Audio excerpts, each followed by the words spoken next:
bonjour. Clément. Bonjour, je m'appelle Clément Stenac, je suis cofondateur et directeur technique chez Dataiku. Dataiku, c'est une start-up française assez récente, créée il y a un petit peu moins de 2 ans, et on fait un logiciel qui aide les gens à analyser leurs données. Donc le concept, c'est, comme Olivier l'a montré maintenant, le machine learning permet de faire des choses absolument géniales, à condition qu'on ait de la donnée. Donc aujourd'hui, je vais vous parler de la problématique du tracking web, et notamment de comment faire en sorte de l'avoir, cette donnée. Alors, le tracking web, c'est-à-dire regarder, suivre, qu'est-ce que font les utilisateurs quand ils utilisent votre site web, votre application SaaS ou autre, ou votre application mobile. Et tout le monde sait qu'il faut le faire, c'est bien. C'est un des principes fondamentaux de toute la méthodologie Lean, c'est de suivre vraiment en permanence ce que font les utilisateurs, d'être sans arrêt au courant, d'être capable de réagir, etc. Et donc, ce que fait à peu près tout le monde, c'est de ne pas le faire. Ou du moins, de ne pas le faire entièrement soi-même et de laisser les autres le faire. Et donc, notamment, quand vous montez votre site, etc., la plupart des gens vont utiliser un prestataire externe pour faire le tracking. Le plus connu étant Google Analytics, qui est assez gratuit, on va dire, mais il y en a une flopée d'autres qui, qu'est-ce qu'ils vont faire la plupart du temps? Ils vont, vous allez mettre leur petit logiciel de tracking dans vos pages et ils vont vous faire des dashboards absolument magnifiques. Vous allez pouvoir regarder beaucoup de choses, d'où viennent vos visiteurs, qu'est-ce qu'ils regardent, comment ils naviguent sur votre site. Donc quand même des choses qui vont assez loin. Et un point important, c'est que dans ce talk, je vais vous encourager à ne pas vous fier que à ces prestataires de tracking hébergés, mais aussi à le faire vous-même. Mais un point vraiment important, c'est que c'est quand même mieux d'utiliser un prestataire externe que de ne rien utiliser. Et notamment, si vous montez un nouveau projet ou une nouvelle start-up, sait-on jamais, il est fortement recommandé de commencer avec ces choses-là avant de passer sur votre propre infrastructure. Alors, ça a l'air très bien, ça, quand même, j'ai mes dashboards. Dans l'ensemble, on peut quand même faire une bonne partie de ce qu'on pourrait avoir envie de faire. Le problème, c'est qu'il faut choisir quelque chose. Globalement, il faut choisir entre avoir ces données, c'est-à-dire, globalement, vous traquez ce que font les utilisateurs sur votre site, mais la donnée, vous l'aurez rarement. Ou du moins, vous l'aurez rarement si vous ne payez pas très cher. Donc, notamment, chez la plupart de ces fournisseurs, l'accès à la donnée brute, c'est une feature premium qui va vous être vendue assez cher, voire même, c'est des choses qu'on a constatées chez nos clients, très très très très cher. Et alors vous en avez certains qui sont gratuits, notamment Google Analytics, dans l'ensemble c'est gratuit, où il y a des offres payantes, mais dans l'ensemble c'est gratuit. C'est pas pour rien, c'est aussi parce que c'est quand même un point d'entrée très important pour vendre des ads Google. C'est pas une mauvaise chose en soi, mais c'est intéressant de le savoir. Alors, il y a un autre point qui est intéressant, mais à quoi ça sert d'avoir la donnée brute? Si j'ai mes rapports agrégés, et les rapports agrégés, ces systèmes d'analytique en SaaS les font bien, pourquoi j'aurais besoin de données supplémentaires? Sachant qu'en plus, ils ont même tous des systèmes où je peux mettre des petites variables pour faire le lien entre ce que font les utilisateurs sur mon site et entre les pages qu'ils voient et les actions sur mon back-end. Par exemple, quelque chose qu'on va retrouver souvent, c'est quand vous arrivez sur une page d'achat, on va mettre une petite variable disant le prix de ce qu'il a acheté pour que derrière, le provider de tracking soit capable de me faire un petit calcul. Ce client-là, plutôt les clients venant avec ce navigateur-là m'ont rapporté en moyenne tant et ont un taux de conversion en moyenne de temps. Donc j'ai des dashboards, j'ai ma donnée, je peux mettre un petit peu de données, back-end. Est-ce que ça me suffit? Alors, une des problématiques principales, c'est que ça empêche de penser au futur, au sens où, pour que ça marche, c'est au moment où vous faites le tracking chez Google Analytics, chez Kissmetrics, etc., il faut leur avoir donné toute l'info parce qu'ils vont l'agréger. Et après, c'est trop tard. Et notamment, est-ce que vous avez vraiment, au moment où le visiteur est venu, été en mesure, et est-ce que vous avez voulu envoyer dans du code JavaScript chez le client toute la donnée dont vous pourriez avoir besoin plus tard pour faire des analyses sur ce qu'a fait ce client parmi tous les autres. Des exemples assez typiques, c'est quand on va faire des analyses d'engagement client, de savoir quels sont les profils des clients qui vont acheter, réacheter, devenir des gens récurrents, donc les clients qu'on va considérer comme étant à plus grande valeur. Ça peut être intéressant de regarder est-ce qu'ils ont fait des calls au support ou est-ce qu'ils ont eu des problèmes sur leur livraison précédente, des choses comme ça. Ça, c'est très rarement, dans la pratique, des données que vous avez disponibles au moment où le client est sur le site et que vous allez pouvoir envoyer en temps réel dans le code HTML pour l'envoyer au fournisseur de tracking. Ça, c'est presque toujours des choses qu'on va vouloir rassembler, réconcilier a posteriori. Et donc, ça devient très très difficile à faire dès qu'on est dans une logique hébergée. Et l'autre chose importante, c'est avant de mettre en place le tracking, à moins que je sois vraiment en train de démarrer un projet, j'ai un historique. Cet historique, il va falloir que je sois capable quand même de le prendre en compte, sinon je fais comme si je venais d'être créé, et donc je perds beaucoup de temps. Alors, je vais essayer de clarifier un petit peu de quoi on parle quand on dit mais ok, je vais faire des analyses plus tard. Quel genre d'analyse?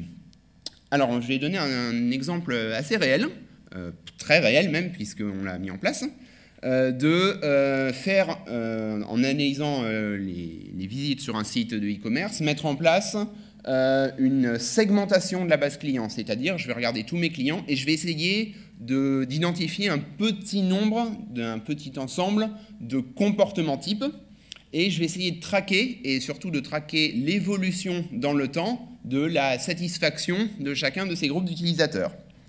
Et pour ça, il faut de la donnée de tracking brute. Et cette donnée de tracking brute, qu'est-ce que je vais en faire? La première chose qu'on va pouvoir en faire, c'est de calculer des statistiques par utilisateur. Alors, juste pour clarifier, quand je dis données de tracking brute, c'est vraiment l'utilisateur X a vu une page, il a cliqué sur un bouton, il a scrollé, il a vu une autre page, il a cliqué là, il a mis ça dans le panier, etc.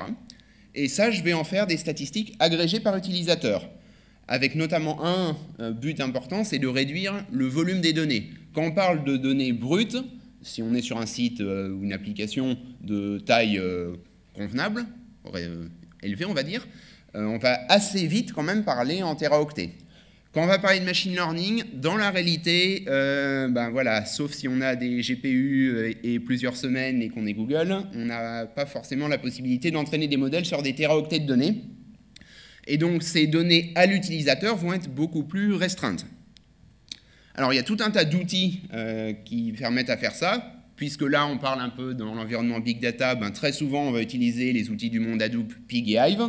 Il se trouve aussi d'ailleurs que les logiciels de Dataiku servent parfaitement à faire ça. Qu'est-ce qu'on va faire ensuite? Et là, je vais aller détailler un petit peu. On va faire, une fois que j'ai mes données par utilisateur, donc pour chaque utilisateur, j'ai un vecteur de feature, pour reprendre le terme, de mes utilisateurs. Je vais pouvoir les segmenter, calculer des métriques agrégées par segment, et faire ça sur le temps. Et alors j'insiste vraiment, tout ça, c'est pas de la science-fiction, c'est tout à fait accessible à des entreprises de taille moyenne, voire dans certains cas des startups, quand c'est vraiment quelque chose d'assez cœur. Donc cette donnée par utilisateur, c'est une donnée qui est dans un espace à beaucoup de dimensions. Donc là, c'est une projection assez naïve à 2 dimensions. Mais la première chose qu'on va faire, c'est faire ce qu'on appelle du clustering. Donc le clustering, c'est un type de problème de machine learning, ce qu'on appelle non supervisé, c'est-à-dire, j'ai juste là tous ces utilisateurs, et je vais demander à l'algorithme, essaye de me trouver des groupes similaires. Je ne lui donne pas plus d'infos que ça pour dire qu'est-ce que ça veut dire similaire, et c'est lui qui va trouver les meilleurs groupes. Après, une fois que j'ai fait ça, il me faut de la véritable intelligence business métier, qu'il n'y a que moi, en tant que propriétaire du site ou analyste marketing, qui vais pouvoir faire, c'est faire un premier labeling. C'est-à-dire, je vais regarder quelques exemples dans ce cluster, je vais regarder des statistiques agrégées sur chacun de mes clusters pour essayer d'identifier. Alors oui, ça, c'est les utilisateurs qui arrivent sur mon site avec directement un besoin spécial. Il y en a qui sont venus par un lien qu'ils ont trouvé ailleurs, ils vont se balader un petit peu et repartir. Il y en a, c'est les crawlers en fait, etc., etc. Et ce que je vais faire après, c'est maintenant que je suis capable, grâce à mon algorithme de clustering, de classifier mes utilisateurs, je vais pouvoir, sur mon historique, calculer des métriques de combien j'ai eu de visiteurs et de visites pour chacun, quels ont été les résultats sur chacun de mes segments, et éventuellement quels ont été les revenus et les coûts d'acquisition, notamment en termes de publicité. Et une fois qu'on a fait ça, c'est des choses qu'on va pouvoir traquer sur le temps, avec un intérêt assez important, c'est être capable de se rendre compte qu'il y a un moment où mes métriques par segment se sont mises à diverger. Bon, ça, c'est pas vraiment le genre de choses qu'on va pouvoir faire très facilement, on va dire, avec Google Analytics. Et c'est pour ça qu'il faut avoir son propre tracking, du moins il faut avoir accès à ces données. Il y a d'autres exemples dont Olivier a déjà parlé d'ailleurs, qui est tout ce qui est prédire et expliquer le churn, c'est-à-dire pourquoi mes clients s'en vont. Ou combien ce client-là va me rapporter pour savoir est-ce que ça vaut le coup que je lui fasse une petite promotion. Parfait, je vous ai convaincu, vous voulez faire votre tracking web. Alors regardez un petit peu qu'est-ce que ça veut dire dans la réalité.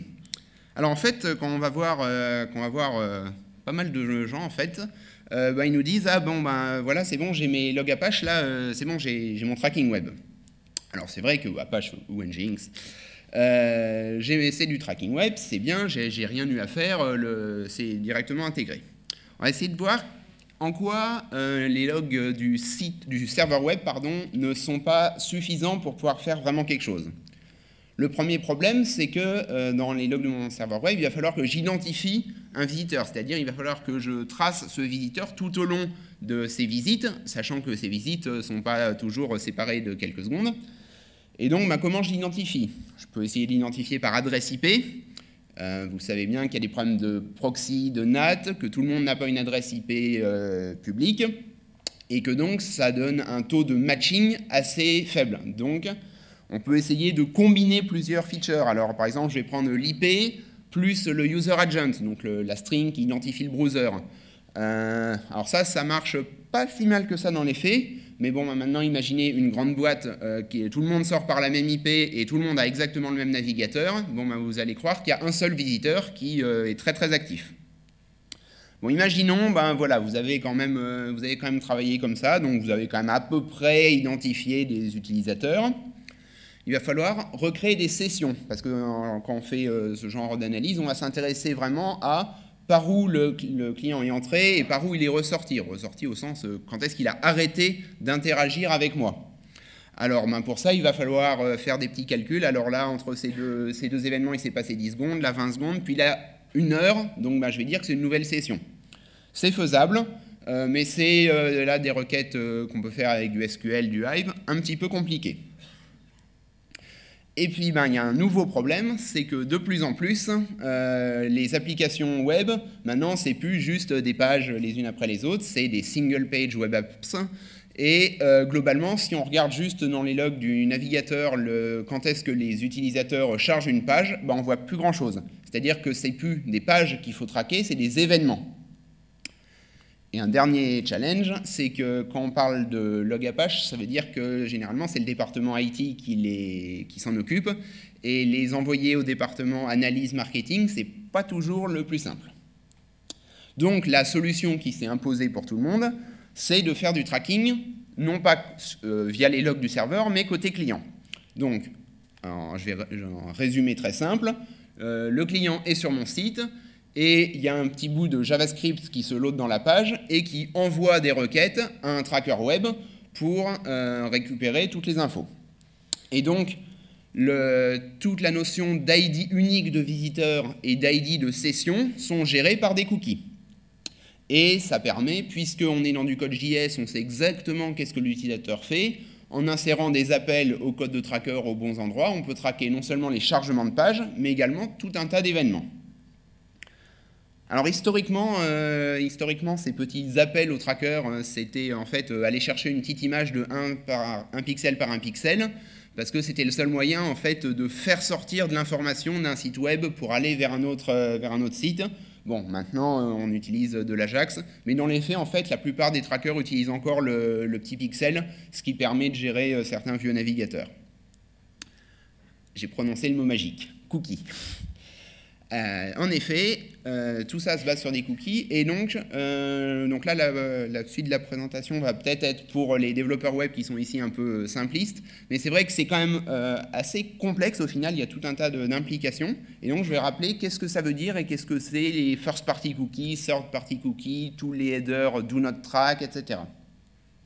Alors, pour rappel, un cookie, qu'est-ce que c'est? C'est un petit bout de données, fondamentalement, qu'un serveur place dans votre navigateur pour que quand vous revenez sur le site la fois d'après, le navigateur le renvoie. Historiquement, ça a été utilisé pour stocker des préférences et surtout l'énorme usage des cookies, c'est pour faire des logins. C'est pour tout simplement, une fois que je suis logué, j'ai un petit cookie qui m'identifie. Et exactement, les cookies sont aussi extrêmement utilisés pour faire du tracking et pour identifier les gens. Et donc c'est là qu'on rentre dans les petits détails intéressants concernant la vie privée. Alors, pour la suite, il est important. Qui peut écrire un cookie dans mon navigateur? Eh bien, le serveur HTTP, quand il m'envoie une page, il peut écrire un cookie, et du coup, ce cookie appartient au serveur qui l'a envoyé. Et du code JavaScript qui s'exécute quand on est sur une page de ce domaine peut également écrire ce cookie. Qui peut lire un cookie? C'est la même chose.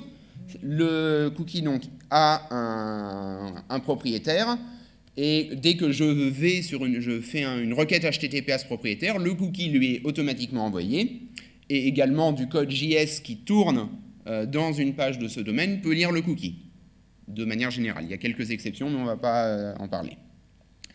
Donc, dans le cas de l'usage des cookies spécifiquement pour le tracking, la première technologie, entre guillemets, de base, c'est ce qu'on appelle les first party cookies.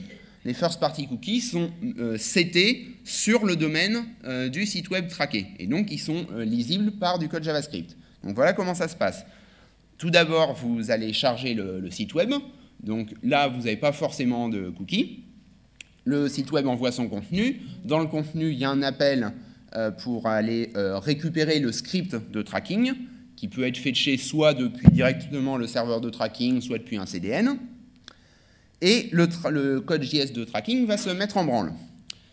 Le code JS, il tourne sur website.com, et donc il va lire les cookies de website.com. Là, il va voir que dans notre exemple, on n'en a pas encore, donc il va assigner un ID de visiteur aléatoire, et c'était un cookie. Donc du coup, on va se retrouver dans cet état-là. C'est-à-dire que maintenant, dans les cookies pour website.com, j'ai un petit visitor ID.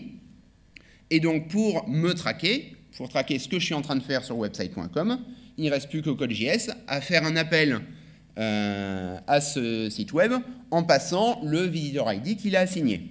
Et donc, sans envoyer de cookies au tracker. Donc ça, first party cookie, mis par du JS associé au site web. Et donc c'est pour ça qu'on l'appelle first party, parce qu'il est directement lié au site sur lequel on a fait le tracking.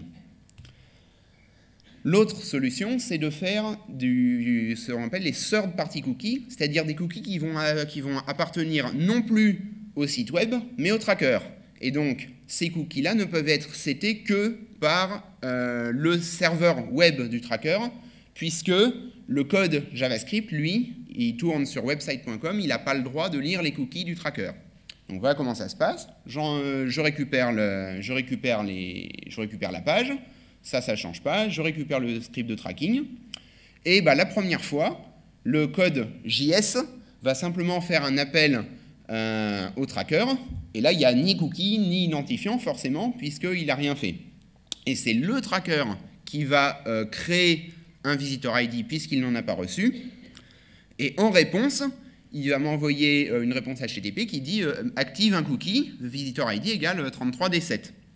Et donc du coup, après, dans quel état est mon browser? Et bien maintenant, il a un cookie enregistré pour tracker.com.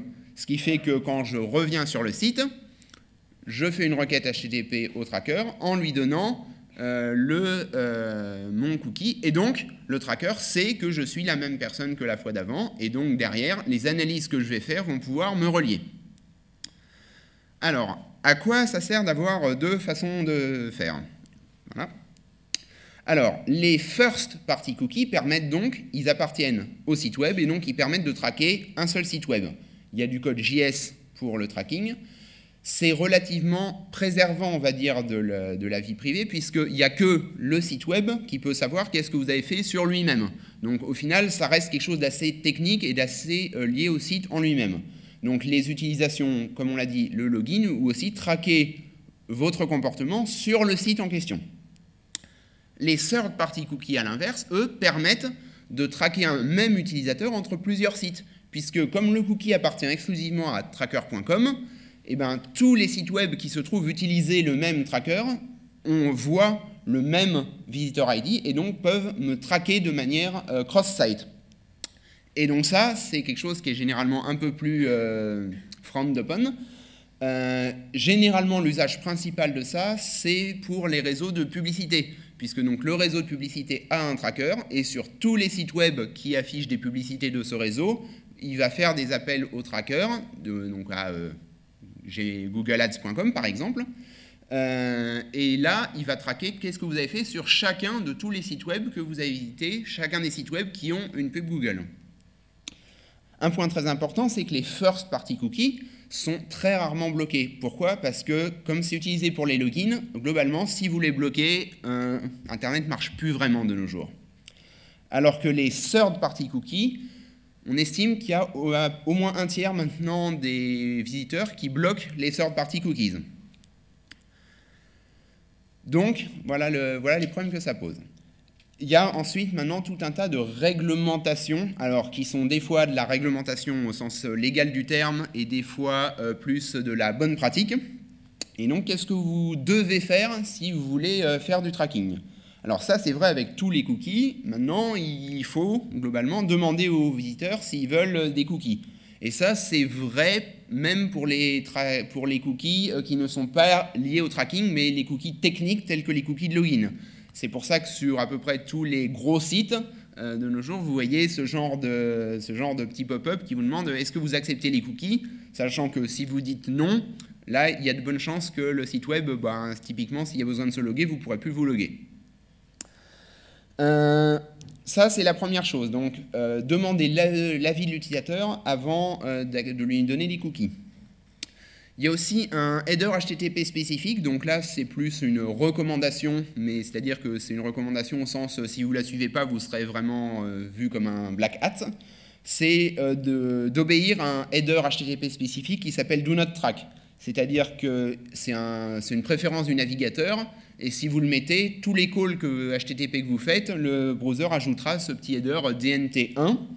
Et là, le tracker, dans ce cas-là, est censé ne rien faire et donc de ne surtout pas envoyer de cookies, de ne pas assigner d'ID de cookies. Encore une autre chose, il est plus que fortement recommandé d'avoir ce qu'on appelle une URL d'opt-out sur votre tracker. C'est-à-dire, il y a une petite norme technique à respecter.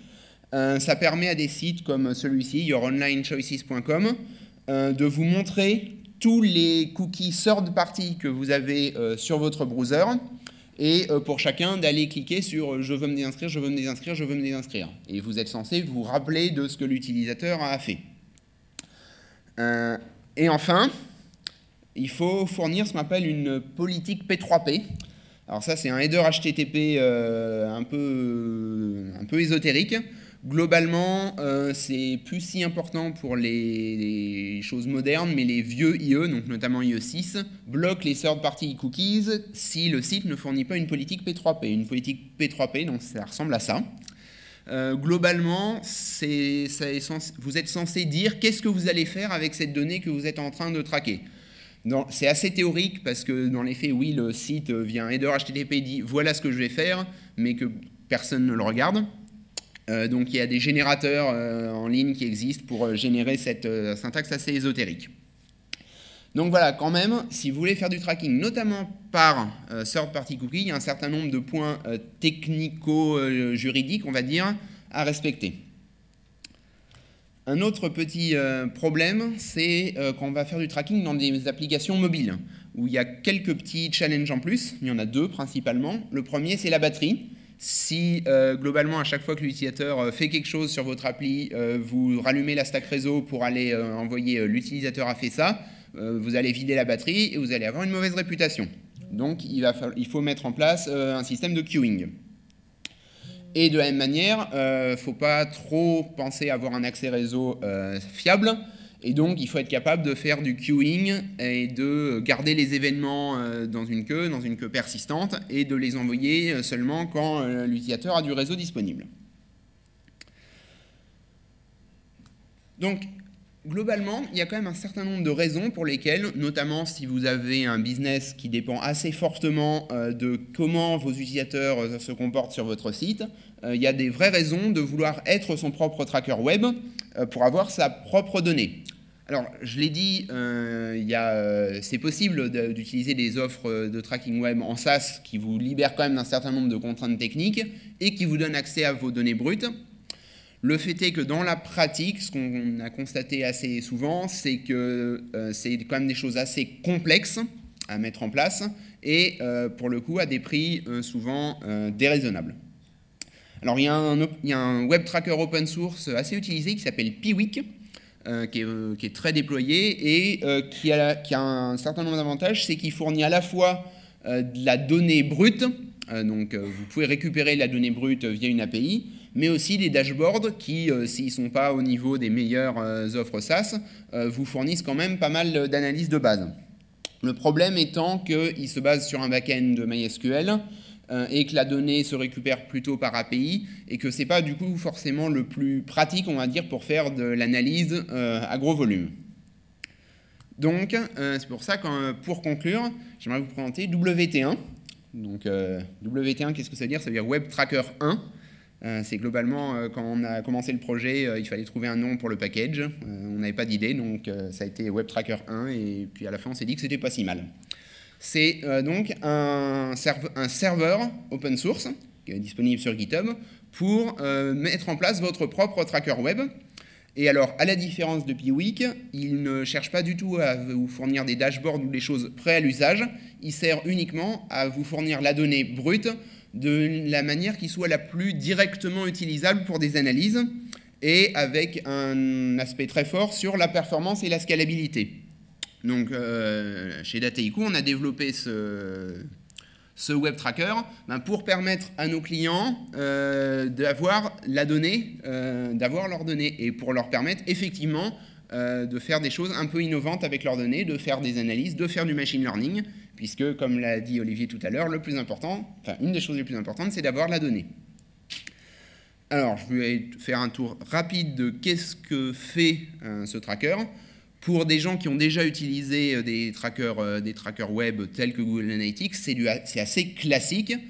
Le tracker WT1 peut marcher soit en mode first party cookie, donc si vous avez un seul site à traquer, et voilà, ou en mode third party cookie, si vous voulez traquer les utilisateurs sur plusieurs sites, avec tous les problèmes dont on a parlé, mais qui sont gérés pour vous. Le code JavaScript vous permet de traquer soit des événements, soit des vues de pages avec tout un système de payload de forme clé-valeur et des variables que vous pouvez assigner soit à un visiteur, soit à une session. Donc typiquement, un visiteur, vous pouvez assigner son login dans votre backend si jamais cet utilisateur se trouve logué. À une session, vous pouvez assigner qu'est-ce que l'utilisateur a déjà fait dans cette session pour faciliter les analyses ultérieures. Un point assez intéressant pour les développeurs web, c'est d'avoir une petite console qui vous permet d'avoir une vue en live des événements qui arrivent sur le tracker, parce que ça, quand on développe typiquement sur Google Analytics ce qu'on appelle un plan de tag, c'est-à-dire qu'est-ce que je vais mettre comme variable, qu'est-ce que je vais mettre comme chose traquée, c'est souvent assez difficile de savoir est-ce que ça marche, parce qu'on n'a pas le retour en temps réel de qu'est-ce qui se passe. Comme je le disais, c'est quelque chose qui fait uniquement de la donnée brute et donc qui sait faire, je reçois des événements fondamentalement, je sais les stocker sous des formats textuels le plus lisible possible, enfin le plus universel possible, j'allais dire, les mettre dans des queues d'événements ou dans des systèmes de processeurs custom. Vous avez une API JSON pour traquer depuis autre chose que des sites web, et également une petite librairie pour iOS, seulement pour iOS à l'heure actuelle, pour faciliter le tracking depuis une appli mobile.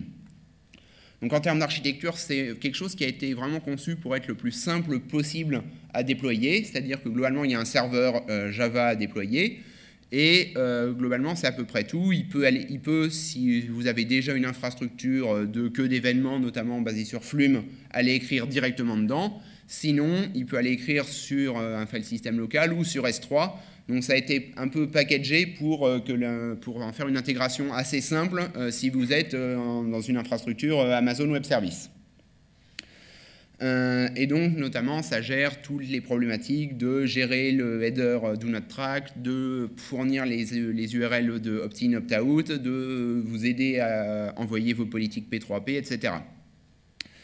Il y a encore pas mal de choses sur lesquelles on veut travailler, notamment une librairie Android, puisque voilà, on n'a fait que iOS pour l'instant.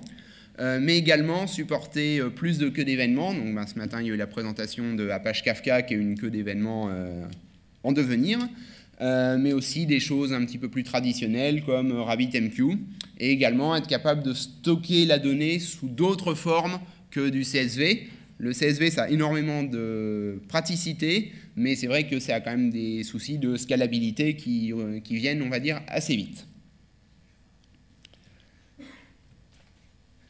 Est-ce qu'il y a des questions? Est-ce que j'ai été assez méchant?